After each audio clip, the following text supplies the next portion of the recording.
We did it. Yeah, so if you want to kick it off. Alright. We're gonna be currently talking just about Norse mythology while playing a couple of northern races in Warhammer. Just, testing our strategy and having fun. Quotation marks. Yeah, exactly. Let's start this off with a good old-fashioned siege. Right. So, speaking of starting things off, I'm good at transitions. Smooth. I know. Norse mythology basically began with... Oh, you want me to get involved? Yeah. Okay. Norse mythology got started. Basically, there was two worlds. Jacob, we need your help pronouncing things. It was... It was Muspelheim and... I keep forgetting how to pronounce this one, but... Ice and fire. Yeah, it was Ice and Fire. Nilfheim. Niflheim. And then in the middle, it was Gundagap, which was basically a massive void. At one point, now in Muspelheim? Muspelheim, there's a giant called Suther? Suther. I will get it eventually. Eventually. Suther. He basically is just a god or giant that gets to sit there with a giant fiery sword until Ragnarok happens. Ragnarok's important. Very. Later. But these two worlds eventually collided as they expanded the center of the void, causing the ice to melt, which awakened a giant Ymir. Yes, the first giant. Ymir was incredibly hot from... Actually, awakened two beings. Ymir and a giant primeval cow. Yeah, Amdula. Primordial cow. Which fed Ymir. And Ymir eventually got very hot from the fire, sweated, and created a bunch of other giants. Yeah. He could reproduce en masse asexually.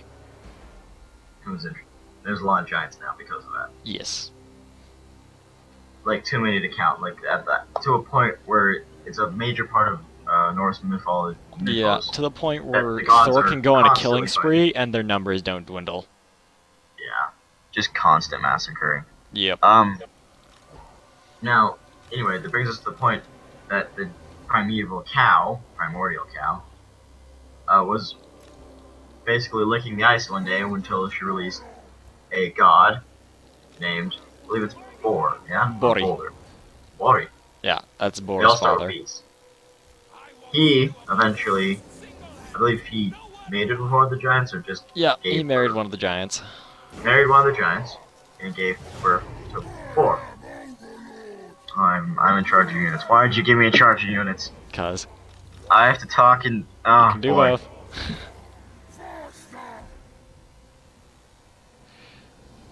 I really can't. Ah, jeez. Just give him back then. No, it's fine. I can do it. Bor eventually... No. Yeah, I gave birth to another... I hate the family tree. Bor is Odin's dad, so. Yeah. He married another giant. Yeah, Bestla. Esla. Yep. He's there for the family tree stuff. I'm here for all the minute details. Yes. He gave birth to 3 sons, Odin, Veal, and Vale. Yeah, Odin, Vilive, and they were. Vilive. Yeah. It's Anyway. Yeah, Norse mythology is not known for the easy pronunciations. This led to the eventuation that 3 sons went off and murdered Ymir. Or there wasn't really a reason. They just kind of were like, we need to do something with the endless void, so let's kill this person. And so they killed him, and then used his entire body to create, well, the Earth as we know it. yeah, or as Old Norse would put it, Midgard. Yeah, one of the realms. I'm not even needed for this battle. No, not really. I'll come support anyway. Uh, they shaped his body into the earth, his blood to the seas, his intestines for the plants. Yeah, I think so. Yeah. His brain matter was the clouds. His eyebrows were turned into a fortress for the gods. No, they were turned in. For the eyebrows, they were plucked from him, and they made a ring around Midgard, so giants couldn't get in from Jotunheim and attack, basically. Oh yeah, that's what that is. Fortress. Like I was halfway there. Yep. God, we're so unprofessional.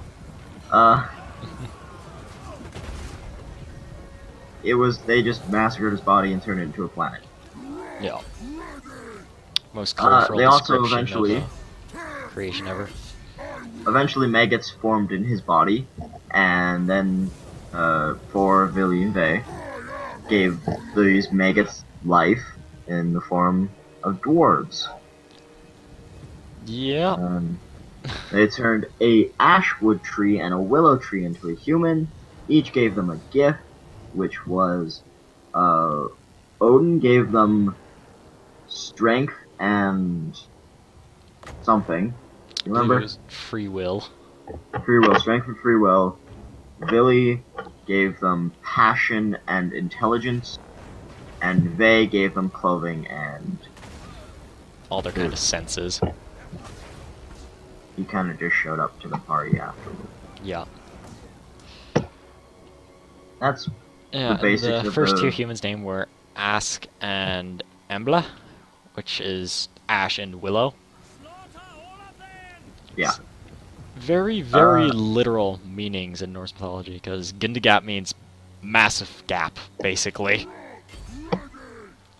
Yeah, misspell, I believe, means... Yeah, Muspelheim means fire? like land of fire, and then Nilfheim means cold. Land of yeah. They love just naming things literally.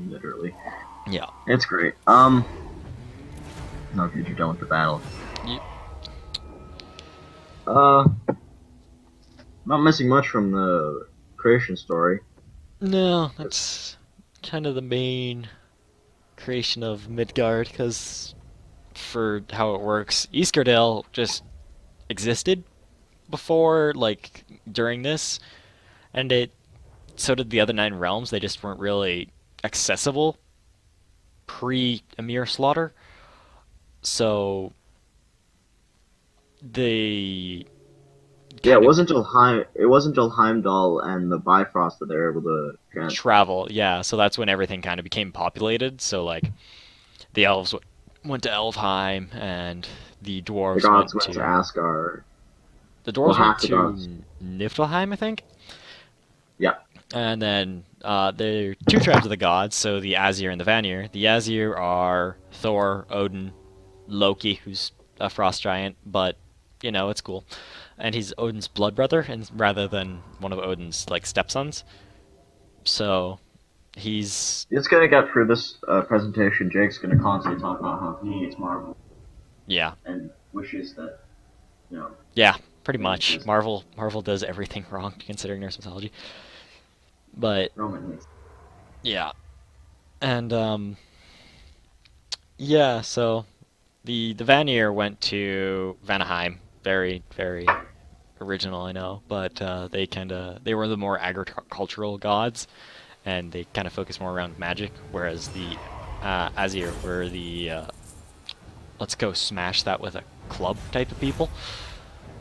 But to each their own. Yeah. Eventually, throughout all this time, the gods' trees expanded. Mostly, the reason these trees expanded is because Norse mythology is very tribalistic, which means it's very different between every single tribe that was out there. Good lord. So you have... Yeah. This is also why there's a lot of inconsistencies. Make your proposal. Because, you know, there's not always times that they marry a certain god, or they marry a certain giant, or they marry... Or details are wrong. Yeah, a great example of that is Ul. Because A, there's not a lot known about him other than he was important, and B, he's sometimes portrayed as Odin's direct son. He's sometimes portrayed as um, Thor's stepson. He's said to have married his aunt at some points in time. He's kind of all over the place, but all we really know concrete about him is that he was important pre-Christianization of the more northern Germanic religions. He was my favorite god of all the Norse gods. He's got a And skiing and archery, dude. yeah, got skiing and archery. There was said to be, there was the beginning of a poem they found where it was talked, but they couldn't find the full poem of, or record the full poem of him. But it was said that he traveled the whole ocean to find, I believe it was Iceland and Greenland on his shield. Yep. Anyway, back on track. So if there's any inconsistencies, normally because every go source off on is a different. tangent. Yeah, every source is different. It's a wonderful explanation. Sometimes Loki has. Here's another great transition. We're gonna get into Loki because Loki is very important to Ragnarok. Loki's just important in general. It's hard. You're hard pressed to find a story that Loki isn't present in, mostly because he's the one who caused most of the stories. But anyway, as I was saying, sometimes Loki's portrayed to only have one kid, or 3 kids. Sometimes only 2 kids, and sometimes all 5 kids. Or 6 in the case of Slifnir. Mm. Because, yes, Loki, Oh yeah, Slif. I keep forgetting about Slif. the horse. Because it's not the one that's married to his actual wife. Yeah, because Loki decided it would be a good idea to have sex with a horse. As a horse, because he can change sex and creature and basically everything. But anyways, one of the next kind of most critical moments in the Norse kind of like sagas is how the gods got all their gifts. So Mjolnir, Gungnir, which is Odin's spear, Frey's OP boar that can run indefinitely and faster than any horse and on air and shines, stuff like that. And yet again, this is all the fault of Loki, because Loki decided one night, while he was drunk, because that's Norse mythology, so everybody's always drunk, that it'd be a great idea to cut Thor's wife Sif's, who's like the goddess of harvest and barley and stuff like that. He decided it'd be a good idea to cut her like really long golden hair from the roots and leave her entirely bald. So, evidently, Thor was not impressed with Loki, and basically threatened to break every bone in his body every single day until he fixed this. So, Loki, being Loki, she's like, yeah, I'll fix this. I'll go to the dwarves and get them to make Sif some hair. But again, Loki being Loki, he decided to get in a little more than he bargained for. He tricked 3 sons of Evads, 3 dwarves, to make that another faction of 2 brothers of dwarves had basically called them competent, were holding a challenge to them, saying they could make 3 items for the gods each, and the 2 brothers, Bragi and Erthi, would make immensely better equipment and just gifts. So the 3 sons of Ivald were just like, alright, we'll do it, and one of them insulted the 2 brothers, and they set off to making their treasures. So Loki, being the god of mischief and just an overall person who likes to stir the pot just to see what pops out, decides to go to the 2 brothers and tell them the insults and say, just, letting guys know, not my fault, nothing, not my doing at all. And he makes a bet with one of the brothers, the Brock brother, yeah, and it's if they win the contest, like if the 2 brothers, Brock and Erti, win the contest, they get to cut off Loki's head. And so he takes the bet because he's trying to play it off as nothing personal. So the 2 brothers go about setting to make their items, and Loki's obviously wanted to keep his head, so he turns into a massive black fly and tries to disrupt the work of the two brothers by biting Brock. And it's really only evident in one of the gifts, which is at the very end that Loki actually managed to kind of sabotage it. So he didn't affect it too much, but he thought he messed it up enough that his head was pretty safe.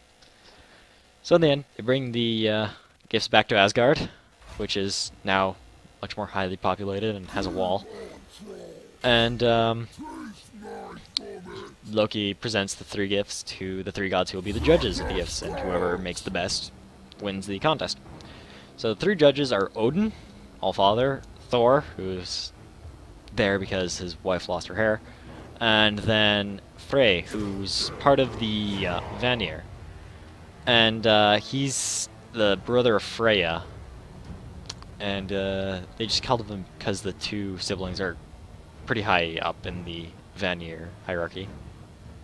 Then for Frey, the brothers made a ship that can shrink and fit in your pocket with a cloth, and it will always hold favorable winds and move incredibly fast. And he was pretty impressed with it because it was incredibly portable and useful. For Odin, they made the spear Gungnir, I think it's called, and it never misses its aim, which is pretty good for Odin considering he only has one eye, so his aim can be off at times. And any oath sworn upon it can not be broken at all, which is a very important part in Norse culture. Like, oaths were taken very, very seriously. And for Thor, they made Sif's golden hair, which bonded perfectly, and it was made from 100,000 strands of gold, and it bonded perfectly with her scalp, and her hair was whole again.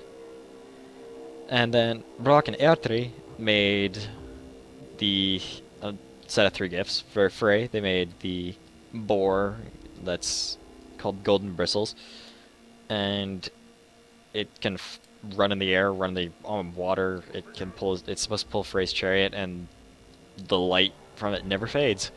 So he was also pretty impressed with that, because that would make the ship kind of useless when you have a boar that can run faster than any horse. And for Odin, they made Drepnir, which was a gold armband, and every 9th day it dropped 8 armbands of equal value out of it. And because Drapnir literally means dripper, and it was made so he could give it to his followers or to amass his own wealth for Odin. And Odin was also pretty impressed with that, because it's a good thing to have around to persuade people not to attack or to do other things. And then for Thor, they made the hammer that's the most well-known thing out of this mythos, Mjolnir. But the only problem, Mjolnir would be thrown, it would boomerang back, and Thor had a habit of losing or breaking his weapons, so Mjolnir was perfect because it could do neither of those. It would always come back to him. And it could grow and shrink. The only fault of it was a little too short in the handle. That's what Loki as a Blackfly did. That was his whole impact on the project. And Thor, who rarely gets enjoyment out of things, he's actually a pretty serious deity. He doesn't, he's not as comedic as portrayed in the movies, but he was overjoyed at the gift, actually. So the two brothers won the contest, and it was the Loki's head they wanted as their prize.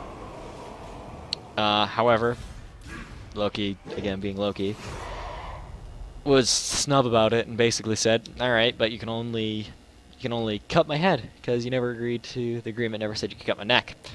So Brock got angry and tried to stab him in the head, and Loki had put knife-proof wards all over him, because he didn't know if that plan would work. So Brock whispers to Odin, and he sews a piece of leather across Loki's mouth to shut him up for a long time. So yes, that is how the gods got many of their treasures, through Loki.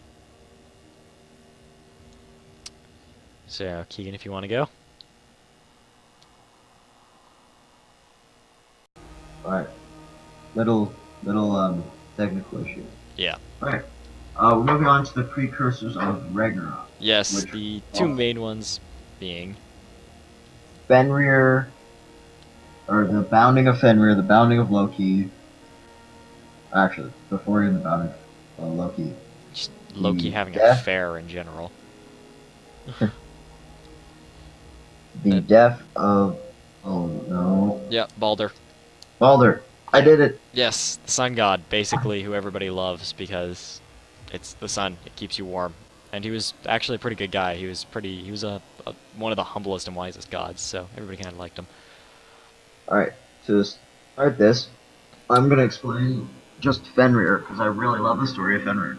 Ah, So Fenrir was one of Loki's children that Loki abandoned in, I want to say it was Jotunheim. Midgard. Jotunheim. Jotunheim? Yep. Jotunheim. Uh, until he was eventually found upon by Tyr. Tyr, the god of justice and weapons. Yep. Um, who knew the precursor of Ragnarok and knew that Fenrir was eventually going to eat Odin and kill him. Yeah. Odin knew a lot of the stuff in advance, and he tried to prevent it as best he could, but for the most part, he actually just ended up causing it. Yeah, so he took Fenrir back to Asgard. Yeah, along with Loki's two other children, because the gods had kind of gone to get them from Jotunheim. Yeah, so the three children were Fenrir, Hel, and I'm gonna need help with this one because it's a J and I can't pronounce it. J is in Norse. Jormungandr? Jormungandr. Yep. Midgard serpent. And the gods devised a plan to keep each one of them out of their precursor to it. Yeah. So, Odin sent Hel to Hel. Yeah. To Helheim. To Helheim. Hell's to watch over it, and hopefully that would prevent her from raising an army of the dead. Yeah, but she was also put in charge of all of the dead who died of non-worthy deaths, so basically who didn't die in combat, so... You know, normally not a big deal if you got an army of dead sick people, but more people die of sickness and famine than in war, so... This is also one of the creations of two other realms, both Valhalla, the death place of warriors. Yep. And what was it called? The one Freya had. Oh, Valkenheim? Or yeah, Vulcan. Something like that. I can't remember Freya's hall, but they each took half the warriors who died in battle. It's not really said how it was determined who went where, or why, but it is known that Freya took some of them, Odin took some of them. We don't. A lot of Norse mythology is lost. Yeah. Because Christianity took over. Yeah, that and Vikings were not prone to writing things down. They wrote ruins down. That was about it. And that's how we know about Ulder and his shield and Thor. Yeah, that and the sagas, which were written post-Christianity, so probably not the most reliable source, but that's all we got. And Vane, his giant shoe. Yeah. Yeah. Anyway.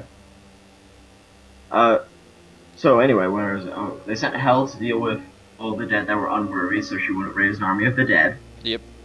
Hindsight 2020. Not the best idea. No. They got Thor to throw Jormungandr. Yep. Into the Midgard Ocean. And Tyr was supposed to take care of Fenrir and make sure Fenrir didn't do anything. Yeah, and eventually he was the only one who would go near Fenrir because he was getting too big and eating too much, and everybody else was terrified of the wolf, but Tyr's just like, nah, he's all good, guys. He's a puppy. He's playful. And eventually the gods were like, okay, we need to do something about Fenrir.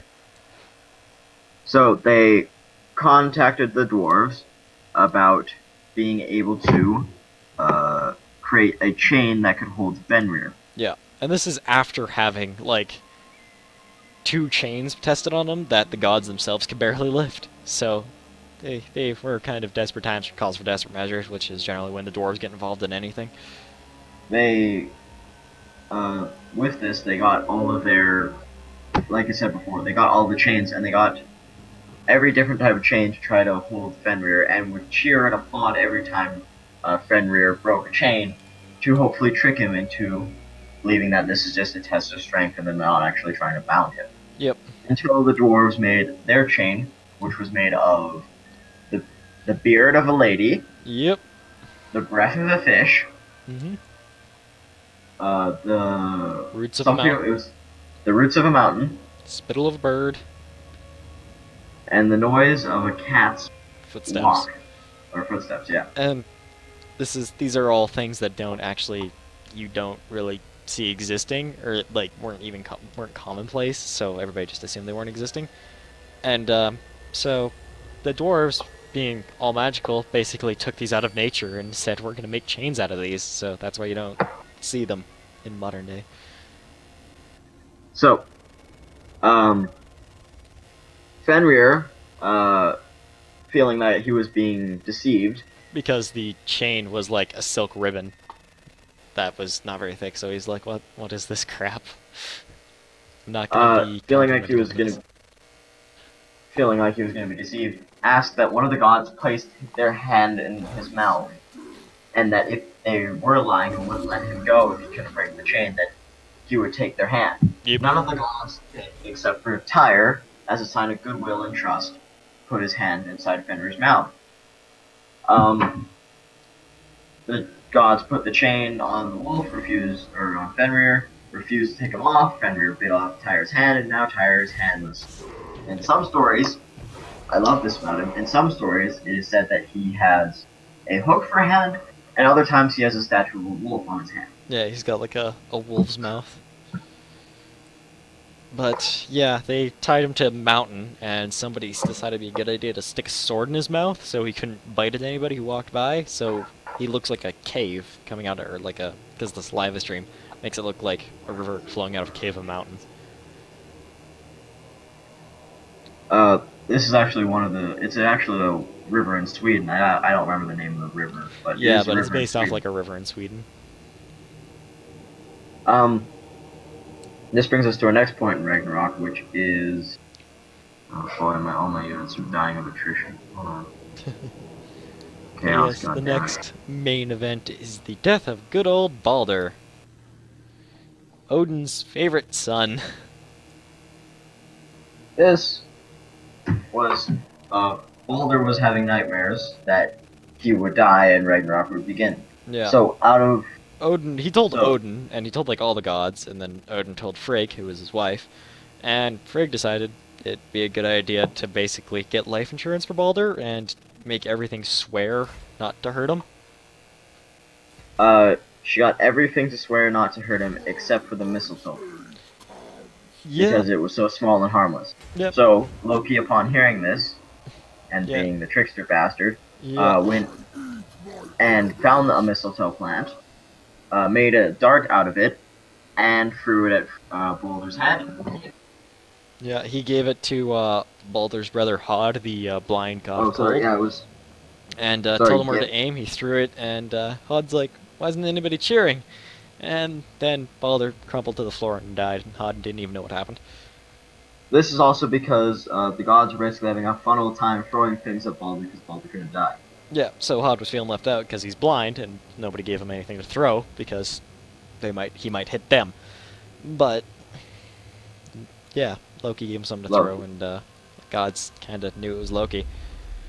But they tried to get Balder back from hell. They sent Hondel,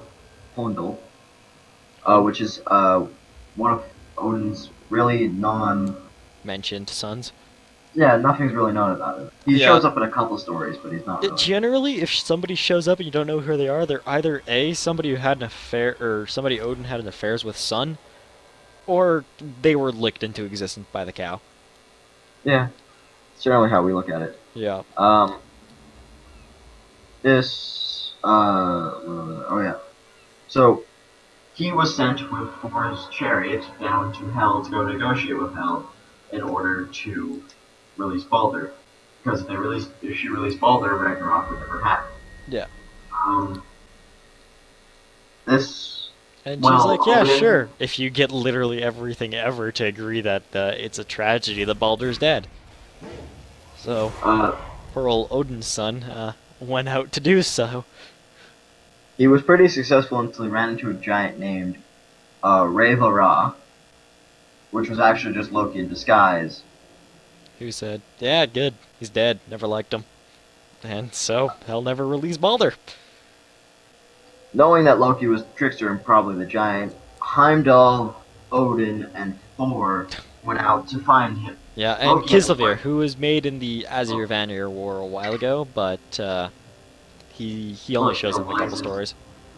He's supposed to be the wisest god there is because all the gods spat in a cauldron and created him. Yeah, and he knows basically everything. So, they brought him along, and he, they managed to find Loki, and they bound him in an incredibly terrible way. They turned one of his sons, Vali, like one of his actual sons, not Fenrir or Jörmungandr, like one of the sons he had with his wife, and they made Vali turn into a really ravenous wolf, rip his brother's entrails, Nafri's entrails out, and then they set about binding Loki with the entrails, and then Freya set a massive snake on top of it to drip venom on him for all eternity, forcing his wife to hold a bowl over his head to make sure it didn't hit him. So, definitely not a pleasant way to go. Alright. So, yeah, after Loki's kind of untimely imprisonment, things went well for a little bit. Alright, this all changed when this we should probably get to the point where we explain Ragnarok isn't the way they explain Ragnarok isn't actually an impending doom, it's an impending cycle. Yeah, it's like, so there, you know how there's like the pine trees that have to burn before they seed? Same type of thing. Ragnarok's not viewed as the same kind of end times as like the apocalypse or the Christians or stuff like that. It was viewed as like a cycle. So like Ragnarok happens, and then you go through the whole thing again with slight variations, which is why another reason why there are all the variations within Norse mythology. So That's the way they explain it anyway. Yeah, it wasn't until the Christians showed up and interpreted, because a lot of this stuff is interpreted off like Greek pantheon and the Christianity. yeah, That's why their stories are so similar. Either the Christians took from the Norse mythology or the Norse mythology took from the Christians, but the Christians portrayed Ragnarok as what they called their apocalypse, which I can't honestly remember what their apocalypse. yeah, Rapture. the Rapture. Yes, that's what it is. And the precursors, like the immediate precursors to Ragnarok, are not pleasant at all.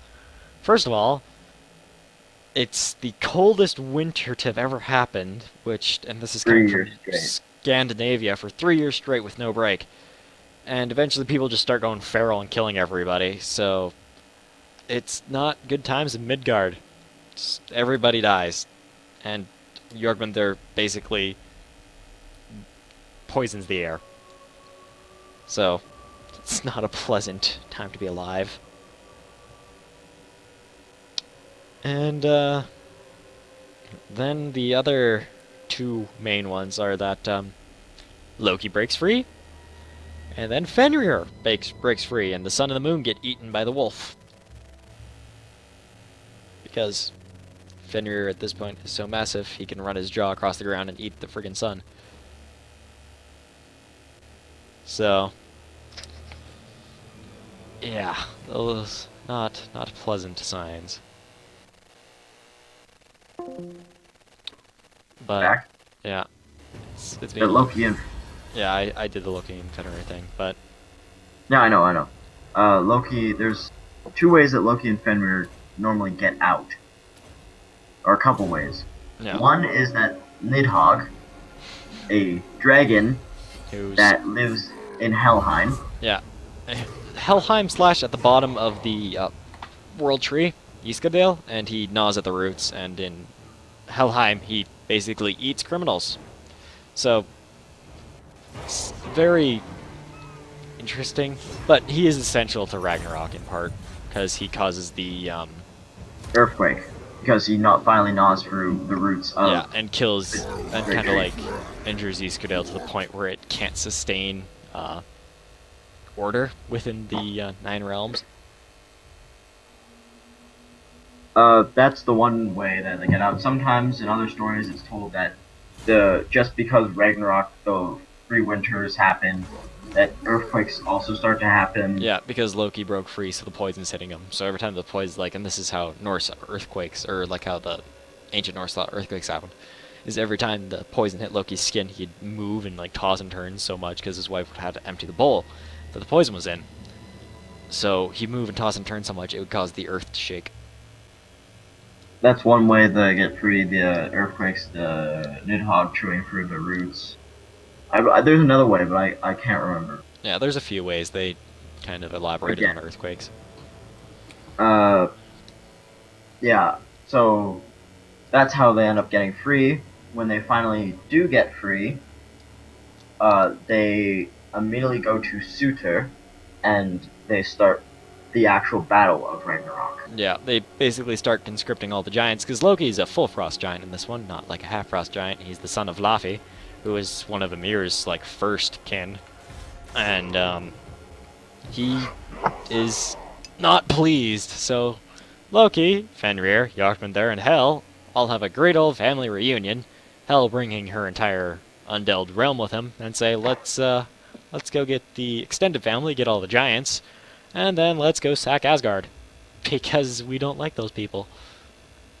It was also said that Nidhogg came with his army of thieves and murderers. Yeah, like he carried them in his claws who had been eaten for centuries and then dropped them off and he said, go nuts, and then started killing people himself. And the immediate, like, very last warning you get for Ragnarok is Heimdall blowing his horn, which is only to be blown when Ragnarok's happening because Heimdall can see all, basically. And so when that happens, he blows the horn and everybody kind of gets ready for the last stand. Now there's most most of the gods go and fight in Ragnarok. There's some, not a lot of the Norse god women do. Yeah, Freya, I There's think, some, ends up doing it, but there's not a lot about her. no. But there's a lot of gods that also don't, like Hemrir, the one that went down Yeah, to Hornir, one of save. Odin's sons. Older is older. Yeah, Balder We're comes talking out of about hell with his wife and kind of runs back to Asgard and Valhalla and just sits there and waits for everything to tide over. I love Older in a couple stories. He's either because he's supposed to be of great importance. It is said that sometimes he'll sit upon Asgard's throne when Odin is not there and look after it. So in some stories he's done that in Ragnarok, and other times he doesn't know what's going on, so he's just sitting there. And other times he's decided to go sit in his mountain and wait for Surtur to arrive to try to fight him on his own. Yeah, but there's one person who's Surtur has a confirmed kill on, beside trying to kill him, ends up killing himself trying to burn the world tree down. But he kills Frey because Frey earlier basically lost his sword that fought for itself because he wanted to marry a giantess.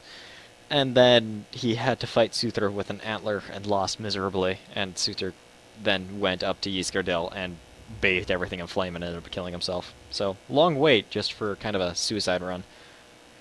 Yeah, but that's basically what Ragnarok boils down to: is a massive army clash and 5 duels. And the 5 duels are Surtur and Frey. Frey. Uh, a fantastic one where Tyr tries to say or tries to reason with Fenrir. Then Fenrir eats him. Odin tries to battle Fenrir. Fenrir eats him. It. And then Ve shows up with his giant mystical shoe. Yeah, because every time you lose a shoe or you break a shoe, if you manage to do so, I forget what it is, but there's like if you throw it away, it ends up going on this guy's one shoe. And he steps on Fenrir's jaw and basically keeps it down, and then he breaks his jaw and kills him. The next duel is Thor and pronounce the name for me. Jormungandr? In which Thor ends up smashing Jormungandr's head in, but Jormungandr's venom sprays all upon Thor, and Thor ends up dying. Yeah, he can only take 9 steps and then he dies. There is. Yeah, there's only one more really, and that's between Loki and Heimdall.